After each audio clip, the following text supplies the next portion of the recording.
Here we go. So welcome and thank you for taking some time out of your busy day to be here with me today. We are talking about raising a healthy kid in today's weight-obsessed world. It is everywhere, especially in January. You can't escape diets, restriction, lifestyle changes, new exercise programs. It's everywhere. And so we're going to be talking for about 40 minutes, I'm going to imagine, tonight. So I appreciate you being here. I am going to be recording this. We've started to record. So know that if you have a friend that registered and couldn't make it, the recording will go out. If you have somebody you want to share this to, you'll get a recording, and feel free to share it. This is all about sharing this message so that more people can understand and see a little different perspective around eating, food, weight, and body as we move into, this new decade. So I am going to get started. I'm going to share my screen. If you have any questions, at the bottom of your screen or on the side of your screen, you'll see a hand. You can raise your hand, or there's a Q&A. For today's purposes, if you could use the Q&A, that would be great. If you have the Q&A and you're on the webinar, if somebody could kind of just poke in and say, yes, I can hear you, and yes, I can see you, that would be fabulous. So that I know that everything is, going along okay as we get started with this webinar. I'm going to pull up my screen to share, and we are going to get started with the webinar. So again, thank you very much for being here. I appreciate it. And I'm going to kind of dive right in. To be completely upfront, there's no sales pitch. There's nothing at the end of this other than, a free conversation with me if you want. I am here just to share some information and to, like I said before, shift a perspective or two around what it means to be raising a healthy kid in today's weight-obsessed world. The name of our company is Shaping Perspectives, and it's Shaping Perspectives for that reason, to really try to get women mostly, I work with women mostly, to shift their perspectives around how they see themselves, how they see their bodies, how they see food, eating, weight, exercise, all of it, how they see self-care.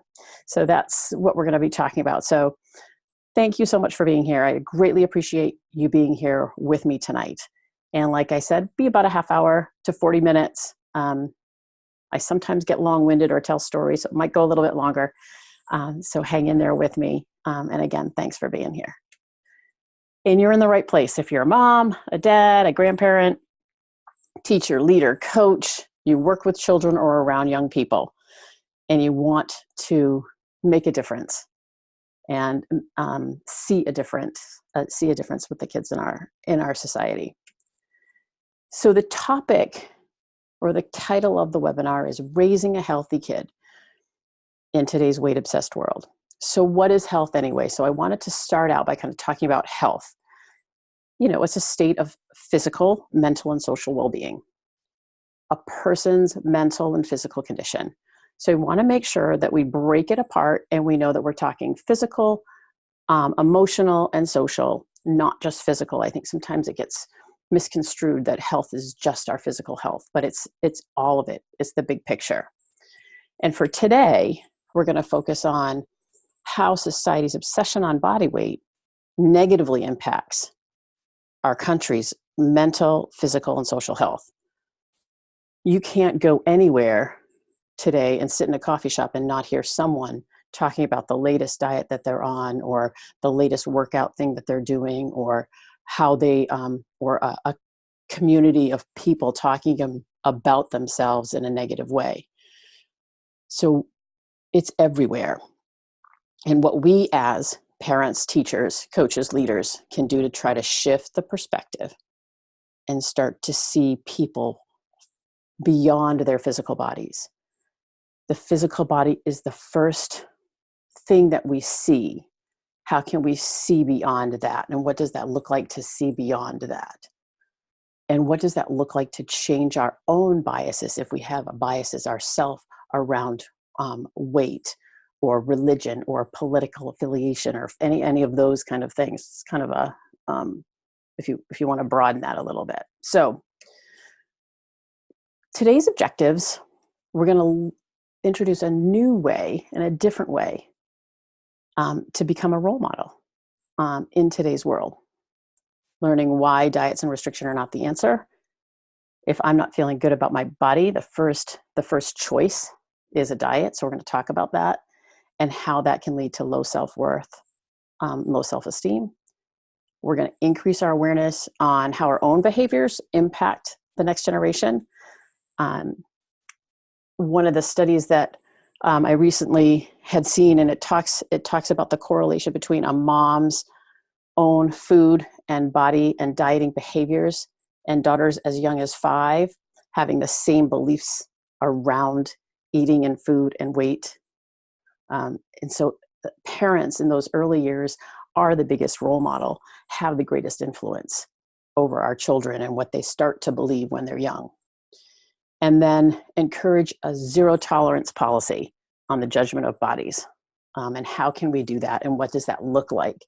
What might that look like in trying to change the conversation? So that's our objectives for today. So this is an old chart, 1990, 1999, 2008. BMI was never designed for what it's used for today, categorizing people in different, weight categories. But what I want to bring attention to is the fact that BMI and weight to height ratios have been going up, right? So there is a correlation with weights increasing over the years. And with that, and this is 2016, I think, 2016, 2018. The interesting piece of information here is that there is a correlation with dieting and when dieting became more popularized and continued to get more and more popular, and the rise of obesity rates, quote unquote obesity rates, and they've occurred together. So there's this trajectory going upward. Dieting and culture and how much dieting is around us now and body weights. And that's not necessarily a coincidence. So that's why I bring these slides in. They're not the greatest slides, but what I do like about them is they show this upward trend and how the upward trend of dieting is going right along with this upward trend of weights. And so we want to take a look at this. So I want to pause for a moment and talk a little bit about the science behind dieting and dieting doesn't work. I have a whole webinar on this, Death to the Diet, that goes into much greater detail on the science, but I will tell you that the research and the science was really what, for me, I'm not sure I want to say saved my life, but it really kind of did. It pulled me out of the dieting yo-yo bandwagon that I was on, always on some sort of diet. So 95% research, 95, 98% of diets fail. And what I mean by that is that you might go on a diet and lose weight initially, but within 3 to 5 years, the weight that you lost is back, and then usually more than that. 66% gain actually more weight than they lost. And there's some physiological reasons around this. Number one is our metabolism slows down.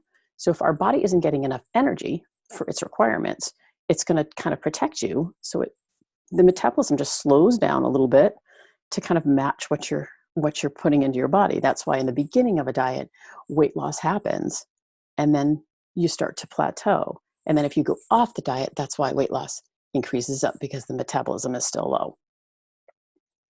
Secondly, there's some hormone fluctuations.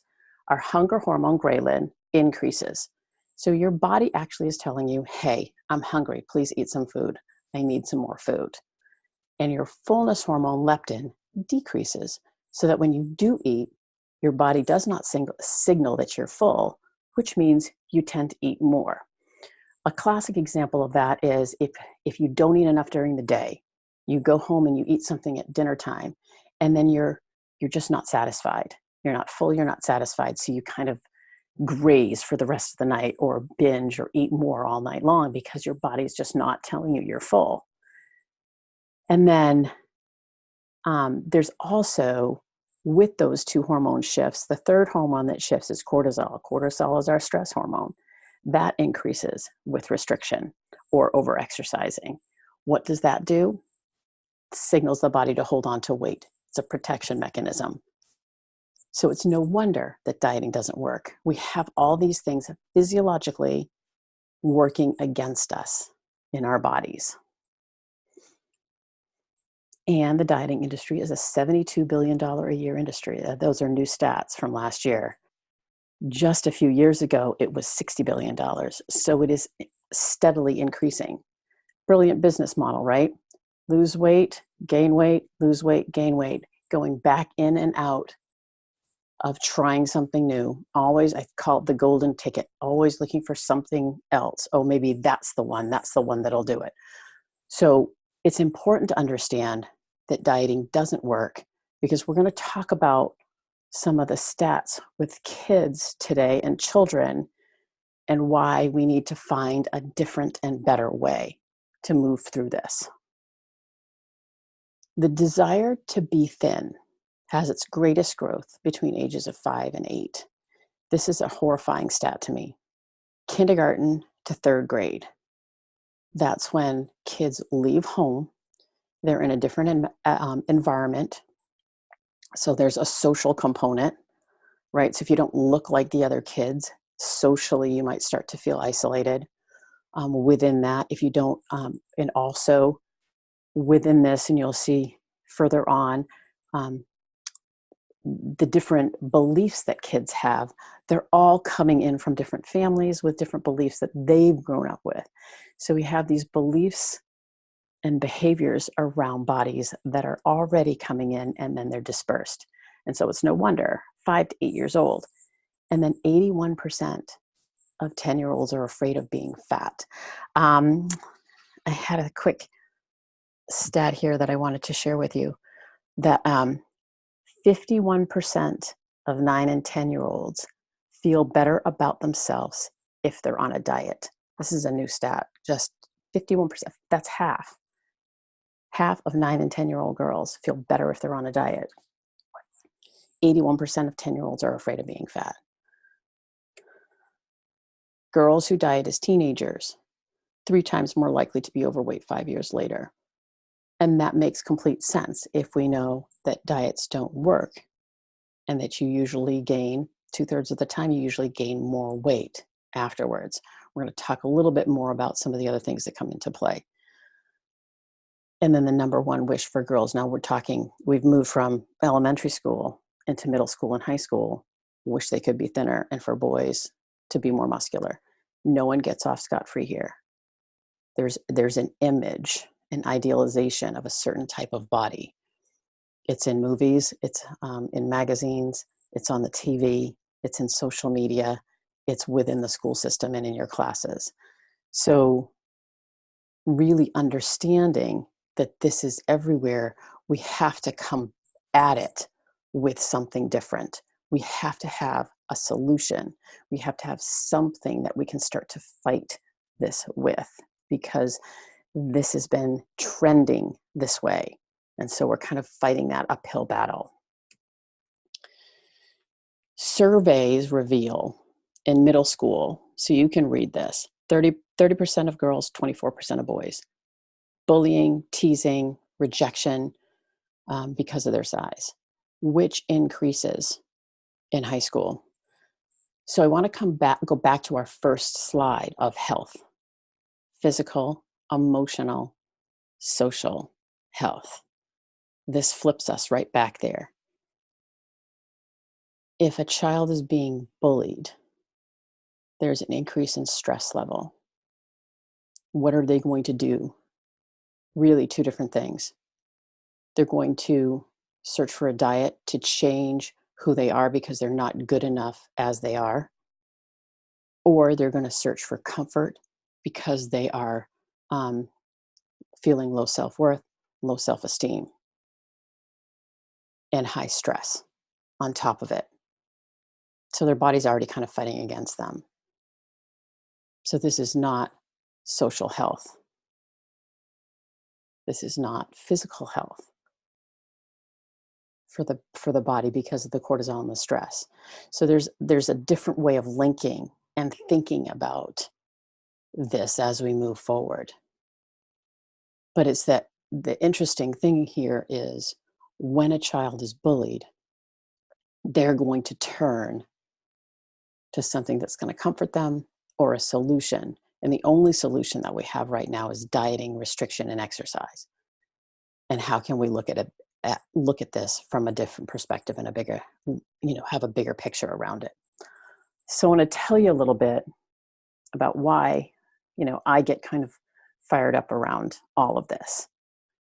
So my promise to you is that we're going to kind of widen the lens. Hopefully, I've already started to do that a little bit and shift your focus on how you see yourself and how you see others as well. My name is Ann Poirier. These are my credentials now. I'm going to share a little bit about my story and how I got here. About 5 years ago, I dove into the eating disorder specialist at Plymouth State University, and I shifted from my 30-year career as a fitness professional, which was extremely destructive to my eating disorder and my disordered eating behavior and my body dysmorphia. So that's why now I call myself a movement and play coach. And I dove into understanding the power of the mind, into self-care, into lifestyle, into who we surround ourselves with, into intuitive eating and body image. So I've opened the doors over the past 5 years to really take a big, broad look at all of this. Why are we in this? Basically, I went into that. Why did I end up like I did? So what I really want to share from why I shifted 5 years ago is because I grew up in a restricted home. My mom was on a diet a lot, and things were different between my brother and I. It started really around 6 or 5 or 6, 7, being teased at school, a little bit of neighborhood name calling, which progressed to a visit to the town physician who told my mom, you better watch what she eats because she's on that high end of the spectrum. Not being able to shop at the normal kids department, is at the Husky department at Sears. So all of these little seeds, I call them little seeds that were planted in my early years that just fueled a belief in me that I was fat, which led me to a diet, which led me to a full-blown eating disorder, anorexia nervosa, diagnosed at age 12 in the 70s, lasted for about 3 years. When I came out of it, my relationship with food, eating, and body wasn't the same until just 5 years ago. So for about 40 years, I had an extremely destructive relationship with all of it. I went into the fitness industry figuring it would keep me in shape. It would keep me in check. And that's what happened. I would teach a lot of classes. I would eat. I was restricting. I was binging. My weight was up and down. I was always a yo-yo. Never, ever satisfied. Didn't matter where my weight was. Never satisfied. 5 years ago, I was in the hospital to actually get my leg broken so that I could continue to pound on it. My knee was, my it basically had blown out my knee. And there was a surgery called an osteotomy where they could break your tibia and line your knee right back up. And then you can go out and do whatever you want because it heals. There's some healing, but then it heals and, you can go do your thing. So I was all in. It was when the doctor came in just before the surgery and said, I just want to let you know that if the knee is too bad when we get in there, we're not going to be able to do the surgery. And out of the room he went. And I turned to my husband and I said, he's not going to be able to do this. And I just knew at that time something had to give. There has to be a better way. I can't do this anymore. I don't want to do this anymore. I'm tired. Tired of dieting, tired of restricting, tired of running, tired of exercising, tired of never feeling good enough, feeling thin enough, feeling strong enough, all of it. And so I just did some soul searching. And that's where I ended up with those credentials you saw on the last page. That's why this is so important to me. If we can start to change the conversation early, we can start to change the beliefs and the behaviors of our kids. They hear and observe everything. Everything you say to yourself, everything you say to others, everything, kids don't go to school to learn language at 2 years old. They learn from what they hear, they learn from what they see, and they learn from what you do. So any kind of statements that you make to yourself or about yourself to your friends, I'm so fat, I shouldn't be eating that, these pants are too tight, I hate, any of those kind of conversations that you have with yourself or with your friends or on the phone, they hear that too, right? Um, they see what you do. Do you skip meals? Do you eat different foods? When I was in the midst of my disordered eating, when I had two girls at home, I was eating something different than they were. I would serve them one food and then I would eat something different. They saw that. Um, Sneaking food, avoid going places or doing things or taking pictures. They sense, they understand, they notice these things. So let's take a look at how we do behave. There's a disconnection between our own physical hunger and our own physical fullness really early. When we're babies, we cry and we get fed for the most part. If the person that took care of you had you on a schedule, which was what they did back in the 60s, 50s and 60s, every 4 hours they would have, you would be fed, and you started to cry at 3 hours, you were distracted or you would get changed or, sometimes you would just cry until it was time to get fed again. So there's a disconnection real early with your own hunger cues. And then you notice parents wanting children, to finish that little bit that's in the formula bottle, right? When the baby's just full and turning away, doesn't want anymore. And so there's a disconnect with fullness. And if you are, it's 5 o'clock, and I think about this all the time, you're 3 or 4 years old and you're pulling on your mom's shirt. You say, Mommy, I'm hungry. And it's 5. Mother will usually say, we don't want to spoil your dinner. Hold on. Dinner's in an hour. So no, right? There's disconnection from physical hunger. The same child sits down to dinner, eats about half of it, is full, stops, finish your plate. Disconnection to fullness. Food is used as punishment. Food is used as reward. You fall down and skin your knee, somebody will give you some food to make you feel better. So it's used as comfort. If you get an A on that test, we'll take you out to ice cream, or we'll take you out to dinner, or we'll give you, so food was utilized in that way. Or finish your dinner if you want dessert. If you don't finish your dinner, you don't get dessert. So there's food as punishment.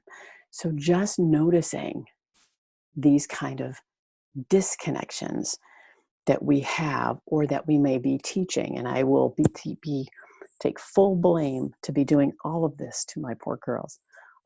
Now that I have a different type of relationship and understand different ways of looking at food and weight and body and hunger and fullness, I've been able to help a little bit, but I'm guilty of all of this.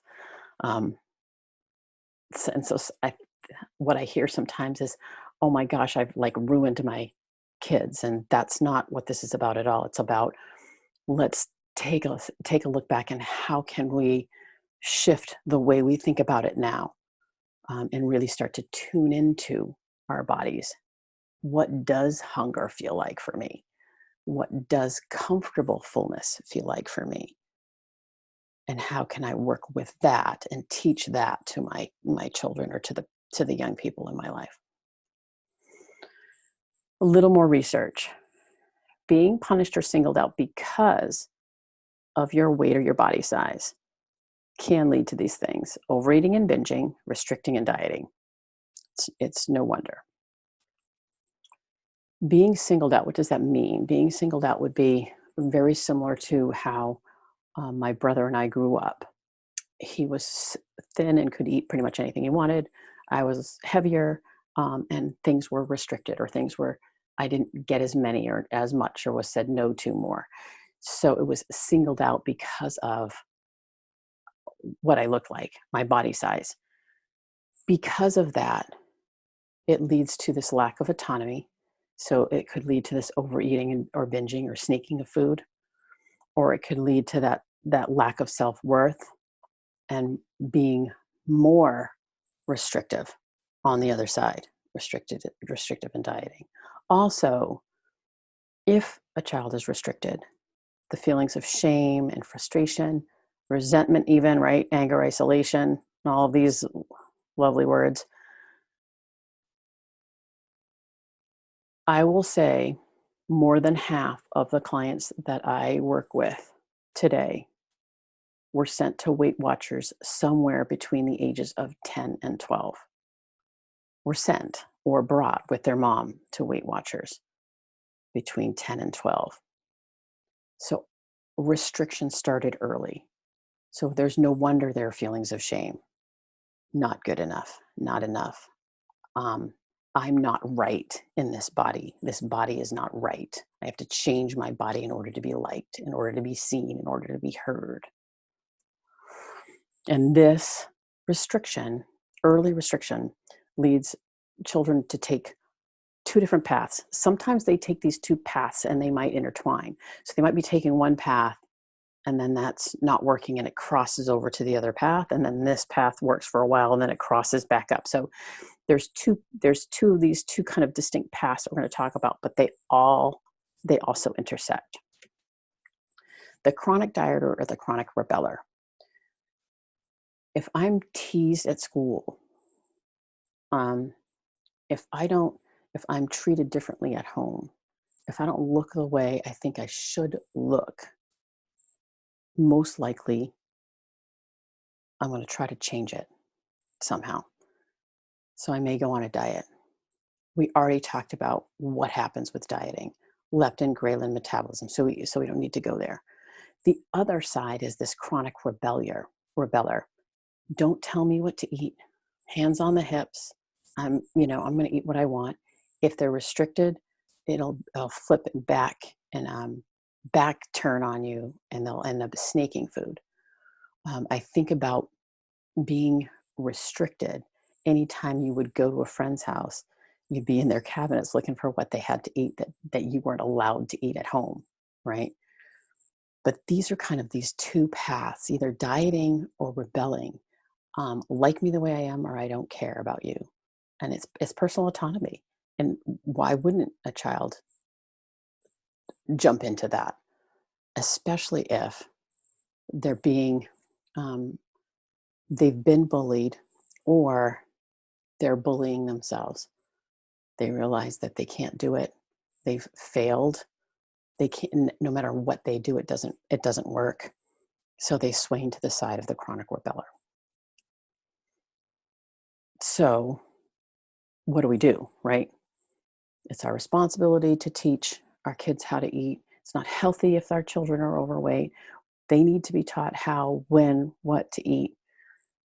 And hopefully we're going to take a look at that and shift that a little bit. Yes, we want to teach children about nutrition and what each kind of macronutrient does. We want to teach them and educate them. How do we help? What does it look like for us to help? What do we do? First of all, I'm going to kind of go through a series of different things, and then I'm going to bring it all together with 3 key tips to kind of take home. begin to learn and trust your own, your own inner food compass. Because if you can start to trust your own inner food compass, it's a ripple effect. Your children or the children you're around will see that, will hear that, it will absorb, they will notice, and they will start to do that too. And you can give them permission. Are you hungry? I had a great question um, a while back from somebody who we were talking about this particular topic, and she said that her son, who's 7, will come down, after he's gone to bed. I'm hungry. And she's trying to decide, is he really hungry or is he just trying to avoid going to bed, right? And so we had a discussion about, why don't you, ask him about, what does hunger feel like? Are you hungry? What does hunger feel like? What's it feel like in your body? Um, so that there was a discussion on how hunger felt. Are you thirsty? What does it feel like to be thirsty? Are you scared? What does it feel like to be scared? So there was a whole, a wonderful door open for conversation about trusting, um, being able to learn how to trust yourself so that you can start to open up that conversation with your children, to give them permission t- to start to tune into their body. What does my body feel like when I'm hungry? What does it feel like when I'm overly hungry? Do I get lightheaded, right? What does it feel like? Can you describe it to me? Then they have something concrete that they can move forward with, at least for a while, until sometimes it changes anyway. Serve a variety of foods to yourself and all the children in your life. So this is just offer some independence and autonomy. We want to be able to give our children some autonomy. We want to educate them on the difference of, the differences between foods. Why is a protein important? What is a protein and why is it important? Um, why are vegetables and fruits important? Why are carbohydrates important? Why are fats important? We have food groups for a reason, because they all serve a purpose in our body. Um, Unfortunately, throughout time, something has taken a bad rap, whether it be fat or carbohydrates or gluten or dairy, right? It's eggs. They've all had this period of time where it's off limits. And right now it is a lot. We've got the gluten train going, we've got the carbohydrates, um, keto, all of those things. We want to offer our children a variety of foods, different foods, so that they can taste different things. It offers them that independence that we want them to have. Modeling self-compassion and self-kindness. Can you think of a time recently for yourself that you were speaking kindly to yourself so that someone could actually hear it? Or are you able to share what self-compassion and self-kindness towards yourself is like? It's easier to be compassionate and kind to others. So our kids understand what compassion and kind mean. How can we transfer that to ourselves so they know that they can talk to themselves like that too? They pick up on the harshness and the harsh tone of voice and the negative self-talk that we as parents, I'll say that as myself, but um, that adults use. Negative self-talk is everywhere. Beating up of self, being the bully and the bullied all in one time, all in one fell swoop for ourselves. And we've been doing it for a really long time. How can we shift and model self-compassion and self-kindness? And this takes practice. Kristen Neff has some great research on self-compassion.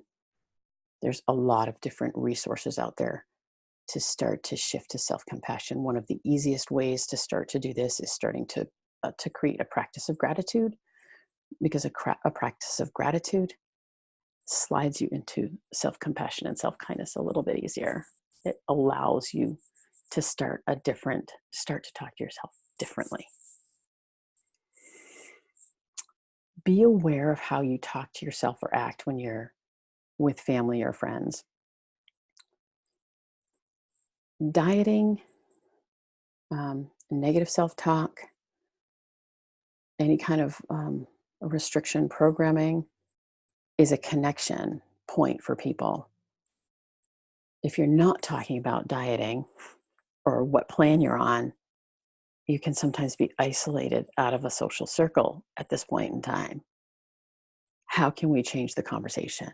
How can we step away and say, no, I'm not talking about creating a boundary. I'm not talking about my diet plan or your diet plan or any of that. That's off limits, setting a boundary.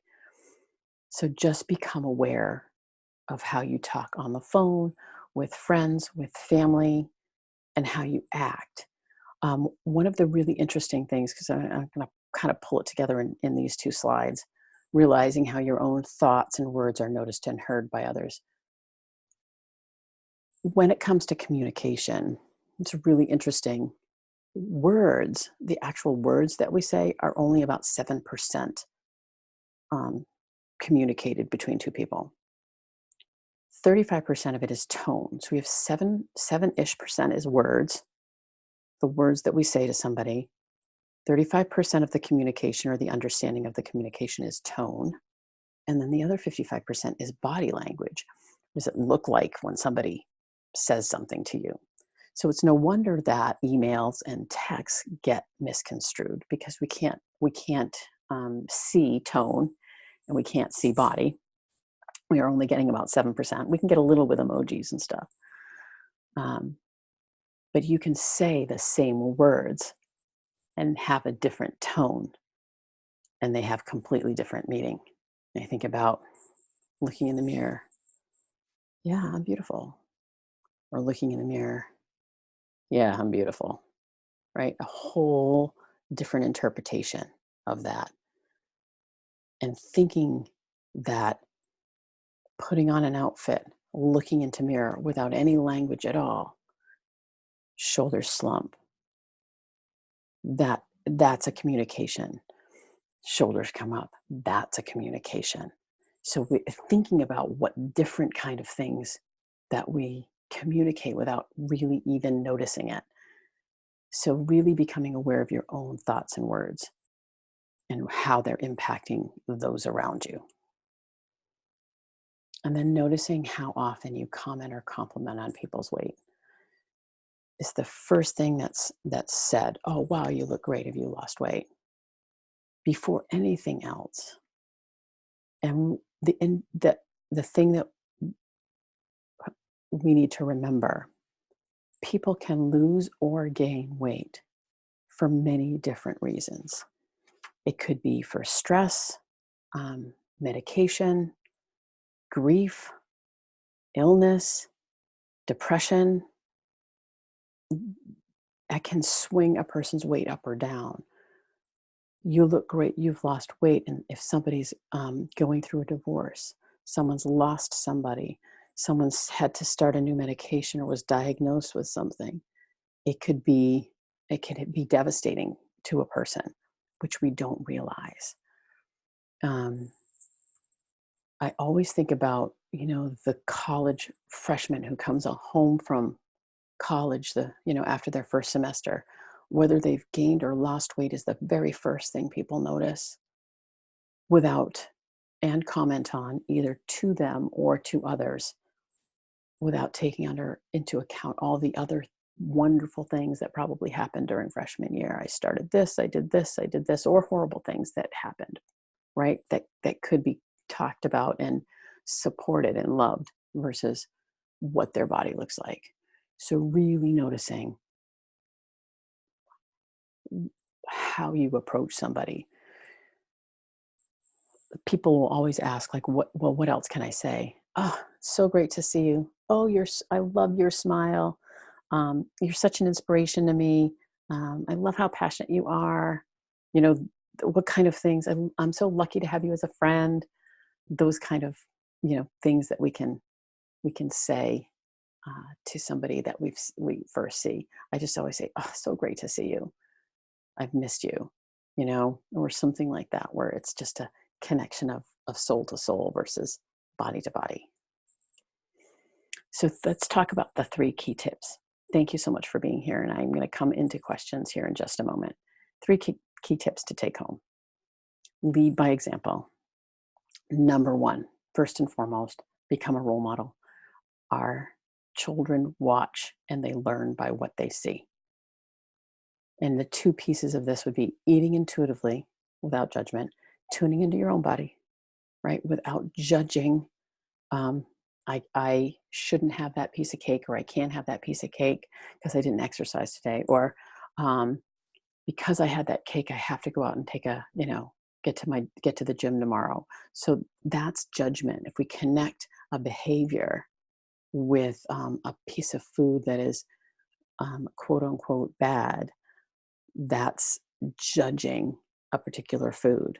So it's starting to be in tune with the body, in tune with your own hunger, with your own fullness, with your own satisfaction, with foods that feel good in your body, that give you energy, that aren't, if you eat a food and don't feel very good afterwards, or if you don't, start to be curious if you're cramping, or if you're running to the bathroom, if you're lethargic, if you lack focus, see if there's a connection with the foods that you're eating, because sometimes that can make a difference. And we want to really start to tune in and see what foods do feel good, what foods do give me energy, and make me feel good and keep going, in my body. And then treating yourself with that kindness. And so it's the self-talk. It's shifting the self-talk to gratitude, neutrality, kindness, self-compassion, leading by example. When children see you do this, it gives them permission to do the same. And then making peace with food, weight, and your body by promoting full-on self-acceptance, body acceptance. This is my body. It's mine. It's unique. This is the body that I have lived this life through. I think about bodies as vessels, and being accepting of my vessel. If I'm accepting of my vessel, it allows others to be accepting of their vessel. So making peace. This connects, as you can see, a little bit to the role model too, right? Because the biggest thing we can do is start to role model for our kids. And then developing this 0 tolerance policy. Just cutting the communication off, creating boundaries. If we have 20% of the people not talking about it and disconnecting from the conversation, it will slowly add more, especially if we continue to talk about this, to understand the impact that it's making on our children, to understand that dieting is actually increasing weights through our society, right? So it's shifting the way we look at it. 0 talk about your own weight, size, or shape, and 0 talk about other people's weight, size, or shape, and 0 talk about yours or others' weight gain or weight loss. So it's just like, I just don't talk about it. It's not up for conversation. We have so many other things that we can be talking about, as opposed to, we can talk about recipes, what great recipes we have, or what things our kids are loving, or how we made something with, carrots, or how we made something with, with whatever it might be, but not talking about weight and restriction and dieting and weight loss. One of the hardest things to do is to step into the possibility of your own biases around body and weight, because that is transferred to our children. And we got it from our parents, who got it from their parents, right? So it's trickled its way down. And it's going to continue to trickle its way down and get worse, because of now there's social media, and kids can't even get away from it. intuitive eating, treating yourself with kindness, accepting your body, making peace with food, and just creating boundaries around all of the talk around dieting and restriction. Those things can start to create a ripple effect to those around us. Imagine a world where food is just food. It's just food. Food is just food. You honor your hunger and you respect your fullness. It's kind of the keys of intuitive eating. Where you feel good in your body. You trust your body and your body trusts you. It's a two-way street. If you've been restricting or you've grown up, if you've been on a roller coaster of diet, your body doesn't quite trust you when you start eating in tune with your hunger and fullness. It takes some time and some patience so that the body needs to trust you that you're going to feed it again too. So it's that feeling good and then trusting your body and allowing your body time to trust you. And then where there's joy and happiness sprinkled throughout your days and you're kind and compassionate to yourself. I think about in today's day, if you walk into a room and you're not feeling good about yourself, you carry an energy that is felt by everyone around you. If you walk into a room feeling confident, energized with yourself, there is an energy that radiates through the room. If you're deserving of joy and happiness and confidence and self-worth, our kids have permission to do the same. I feel in society, for many people, adults, they don't deserve to feel joy because of where they may be in their bodies. All bodies deserve to feel joy and happiness. And how can we walk into rooms with that energy that follows us? You can make a difference. It's that ripple effect. Becoming a role model of healthy behaviors around food, eating, body, self-talk, self-compassion. It makes a difference around those that you love. So it's time to break the chain. So that's what this is about. If we can start to look differently at bodies, look differently at ourselves, look differently around food, eating, and weight, and exercise, because that's kind of linked in with dieting, we can change the health of the next generation. The emotional health, the social health, and the physical health.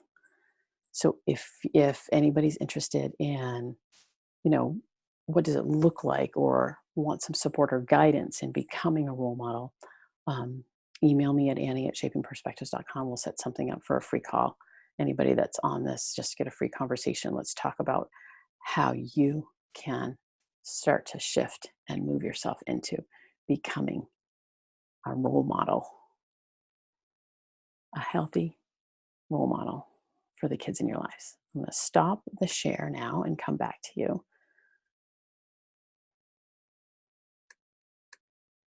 Oh, there we go. Okay. So I wanted to ask if there are any questions. So I am going to pull up the question board and see. I'm just going to stay for a couple of minutes if there are any questions on this. Thank you so much for being here and listening to this presentation. I hope that you have gotten a different perspective, are able to maybe take a different look at your own behaviors and how you are moving through this world, and how you might be able to impact young people in your life, how you can be a role model to help, how you can open up conversations around hunger and fullness, how you can open up conversations around self-compassion and kindness, and how you can help um, allow kids to have permission to be confident so that they can step into themselves no matter what their body size. The last thing I want to leave you with is, if I like myself, I will tend to treat myself with kindness and respect. If I hate myself, I will tend to treat myself poorly, beat myself up. It's just like getting a good gift or a bad gift. A good gift we cherish, we wear, we take care of. A bad gift, we put it in the back of the closet or we gift it. How we see ourselves reflects how we treat ourselves. So if we can be role models of treating ourselves with respect and kindness in the way that we feed our bodies, in the way that we move our bodies, and in the way that we talk to ourselves, that can create a huge difference for the world. So I thank you for being here. I will sign off. Um, Please feel free to send me any comments with this, or a question. If you want to send a personal question, feel free. Again, if you want to have a conversation, Annie at shapingperspectives.com. And I hope you have a great night. Thank you for being here.